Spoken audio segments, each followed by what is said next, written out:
पहले ही खबरदार किया था, टकराव का बयानिया बंद गली में लेकर जाएगा। जिन लोगों ने ऐसा किया आज वो परेशान हैं। ऐसी सोच से अपने आप को लाताल्लुक किया। इस्तेहकाम में पाकिस्तान पार्टी की लीडर फिरदौस आशिक अवान की बोल न्यूज़ से गुफ्तगू। कहा किसी मुकदमे का हिस्सा थी ना, जेल से आकर प्रेस कॉन्फ्रेंस की।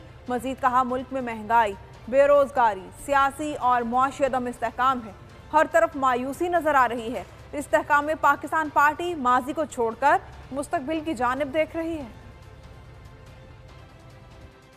मैं वो 2.5 साल से, 2 साल से, फिर 1.5 साल से एक ही बात को कह रही थी कि ये जो हमारा कन्फ्रंटेशन और टकराव का इस वक्त बयानिया है, ये हमें बंद गली में लेके जाए। जिन्होंने ये किया आज वो पिछता भी रहे हैं, परेशान भी हैं और बंद गली में खड़े हैं। ये जो सोच थी, इससे जब मैंने अपने आप को लाताल्लुक किया और मुझे खुशी इस बात की थी कि जो मैं कह रही थी और जो ना माना गया वो अल्टीमेटली सच साबित हुआ।